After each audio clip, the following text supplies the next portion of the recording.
Hola, en este video te voy a explicar por qué deberíamos estar utilizando TypeScript desde diferentes perspectivas. Así que acompáñame a verlo y empecemos.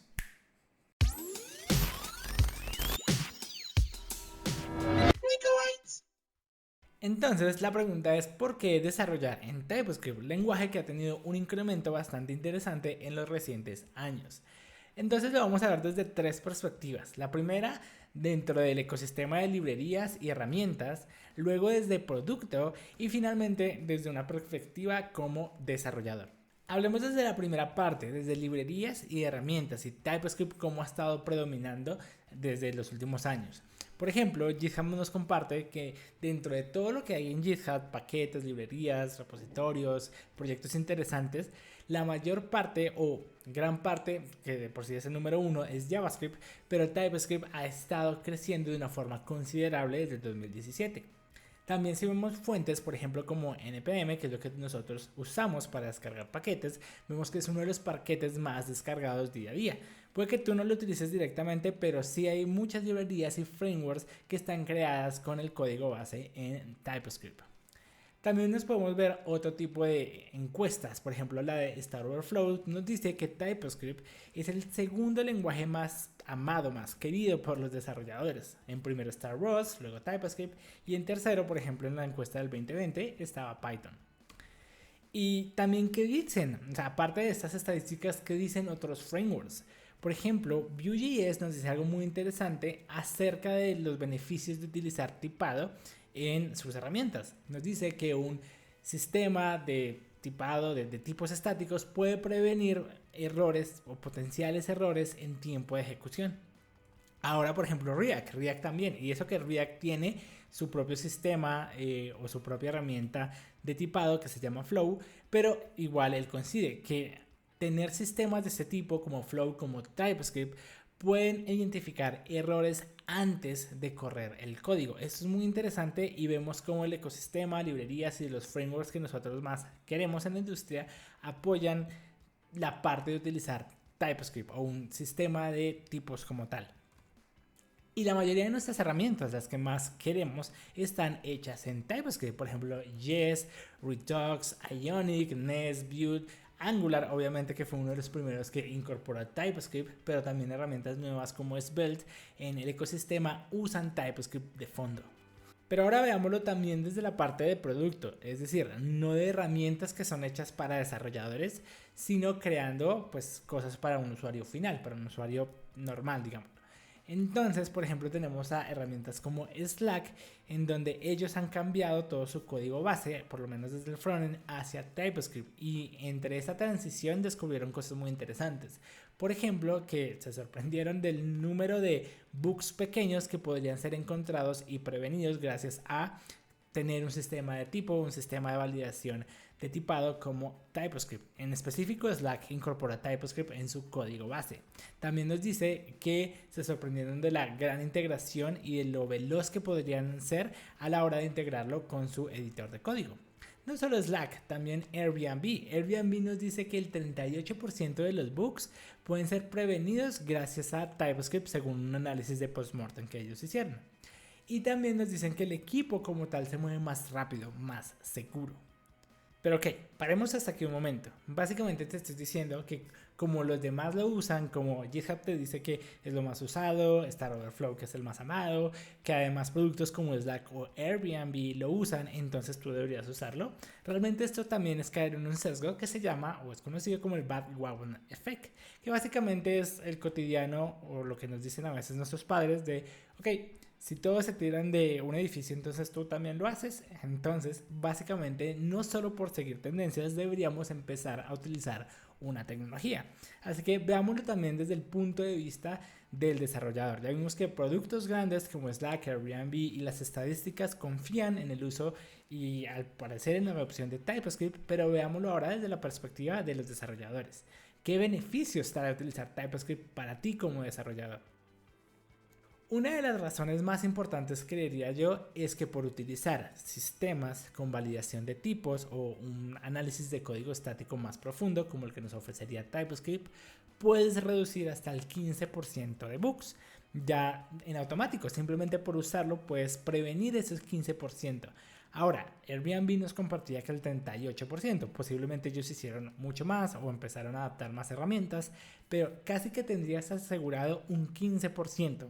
Esto lo demuestra precisamente un estudio que se hizo básicamente a ver cuántos bugs se podían cuantificar, es decir, encontrar dentro de JavaScript utilizando o no lenguajes tipados. Entonces tenemos algo muy interesante. Solo por usarlo tendrías el 15% de reducción de bugs en tus sistemas, o al menos puedes prevenir esos errores fáciles que cometemos por no tener un sistema de tipados dentro de JavaScript.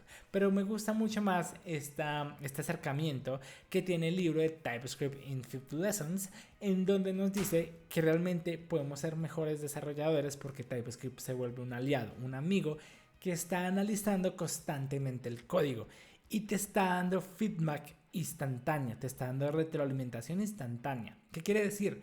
Que normalmente JavaScript tú no encuentras errores hasta que tú lo ejecutes, sea en un navegador, en un ambiente Node, etcétera. No vas a encontrar errores hasta que realmente esté en ejecución. Y puede que tengas activo un SLint o un linter, pero realmente no va tan a fondo como lo haría un sistema de análisis de tipos, de checado de tipos como TypeScript. Así que veamos un poco a lo que me refiero con un ejemplo. Veamos lo siguiente, veamos este ejemplo de código. Este es un archivo JavaScript, es un archivo inocente y un tranquilo. Veámoslo con un ejemplo directo. Este es un archivo JavaScript. Este archivo es un sencillo e inocente archivo de JavaScript que vamos a ver cómo con el analizador de código estático de TypeScript podemos detectar varios errores de forma temprana o al menos más rápido que esperar a correrlo en un entorno. Vamos a lo siguiente, no te estreses o no consigas entender qué está pasando aquí, simplemente es código en JavaScript y ya. Ok, fíjate que hasta que tú no ejecutes este código en el entorno, por ejemplo en un navegador o en Node, no te vas a dar cuenta de varios errores que pueden estar ocurriendo aquí. Y puedes que tengas activo un linter, pero el linter no va tan a fondo como el analizador de código estático o la validación de tipos que tiene TypeScript. Tú puedes activar este analizador en archivos JavaScript. ¿Cómo lo puedes hacer? En Visual Studio Code vas a ir hacia el top del archivo y vas a poner este comentario. Vamos a decirle tscheck. Y boom, empiezan a aparecer un montón de errores que yo no me hubiera dado cuenta hasta que lo ejecute. Por más nivel de seniority que tengas, puedes cometer errores sencillos en JavaScript que ahora, pues gracias al analizador de código estático de TypeScript podemos detectar de forma temprana. Entonces fíjate en lo siguiente. Tenemos por ejemplo que estamos utilizando fetch y fetch es una API del navegador. Nos dice que tenemos un método o una propiedad que está de forma incorrecta y es correcto lo que nos dice TypeScript. Nos dice que estamos enviándole mal el atributo. ¿Por qué? Porque está mal escrito. Se escribe method. También fíjate que esto es una API del navegador, entonces él te está diciendo cómo realmente usar esas APIs.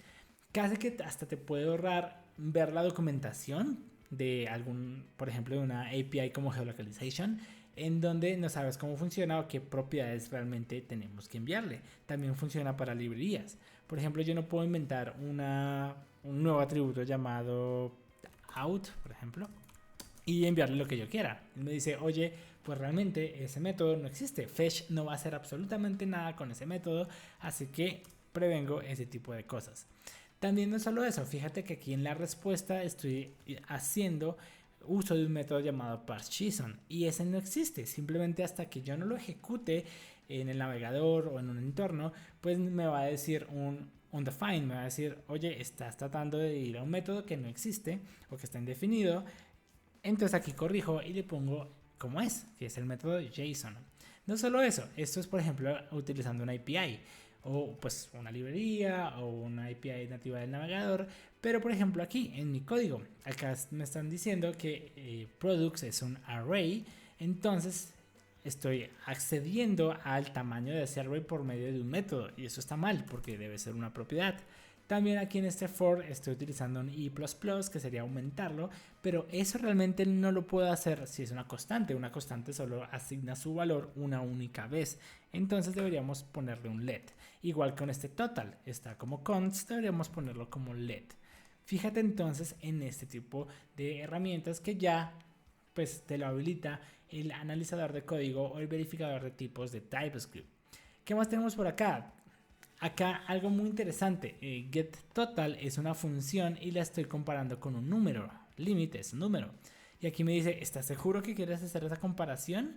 ¿Estás seguro que yo quiero comparar una función contra un número? Pues no, realmente esto es un error, yo lo que necesito es ejecutar la función que me retorna un número y ahí sí, pues lo ejecuto. Acá también hay algo, una wait. Una wait solo se puede usar en un contexto que sea asíncrono. Entonces, vamos a decirle que esto es async. Vamos a ver qué más tenemos por acá. Acá simplemente estoy llamando este método de la forma incorrecta. Y otra cosa más. Por ejemplo, acá tengo un objeto y luego tengo limit que es un número y yo estoy haciendo una suma. JavaScript ni siquiera me lanzaría un error en esto, ni siquiera me va a decir undefined o me va a decir o lanzar una excepción en nodes, sino simplemente me deja sumar un objeto contra un número de forma natural y me dice, bueno, si eso es lo que tú quieres hacer, yo te dejo hacerlo. Eso es JavaScript. Sin embargo, aquí TypeScript sí me dice, oye, ¿estás seguro que quieres hacerle eso a tu vida, a tu salud mental? ¿Estás seguro que quieres sumar un objeto con un número? Y yo realmente no. Aquí podría ser un bug o algo que no estoy teniendo en cuenta y no quiero hacer esto. No quiero perjudicar de esta manera mi salud mental y empezar a hacer cosas raras con JavaScript. Entonces aquí prevengo este tipo de situaciones. Probablemente lo que yo quería hacer aquí es, por ejemplo, sumar la edad de la persona contra otro número, pero aquí prevengo ese tipo de errores. Recuerda, puedes tener pruebas unitarias, puedes tener un linter, pero realmente el analizador de código estático va más allá. Y eso que solo fue activarlo en un archivo JavaScript. Cuando ya lo utilizas TypeScript como base de código, va a ser mucho más allá de lo que puedes lograr. Entonces, viste ese potencial de TypeScript y como te digo, solo fui utilizando el analizador en un archivo ya JavaScript, que eso lo podrías hacer. Sin embargo, ya podrías utilizar TypeScript y aprovechar mucho más a fondo sus ventajas. Entonces recuerda, aquí tiene más sentido esta frase. TypeScript es algo que está analizando mi código constantemente, dándome información acerca de lo que estoy ejecutando y los errores que fácilmente podría prevenir. Ahora, tú puedes aprender TypeScript de diferentes maneras en diferentes plataformas o hasta gratis. Por ejemplo, yo tengo varios videos en YouTube hablando y explicando varias cosas de TypeScript. Sin embargo, en Platzi he sacado una saga de 3 cursos con una metodología y muy bien hecha explicando factores muy importantes de TypeScript para que logres un entendimiento de él fácil, rápido y puedas empezarlo a utilizar. Y no sencillo, realmente avanzado, cosas muy avanzadas de TypeScript. Entonces van a ser 3 cursos, el curso de fundamentos de TypeScript, el de tipos avanzados y funciones y el de programación orientada a objetos. Ya, y eso ha sido todo por hoy. Así que recuerda suscribirte a este canal, subo bastante contenido acerca del desarrollo web, TypeScript, Angular, Ionic, etcétera, y mucho más del ecosistema. También me puedes seguir en Instagram como Nicobytes, en donde también hago interacciones y me puedes enviar tu pregunta y normalmente la respondo por medio de una story. Y también la vieja confiable, en donde me puedes seguir en Twitter como @Nicobytes. Así que no siendo más, nos vemos en la próxima.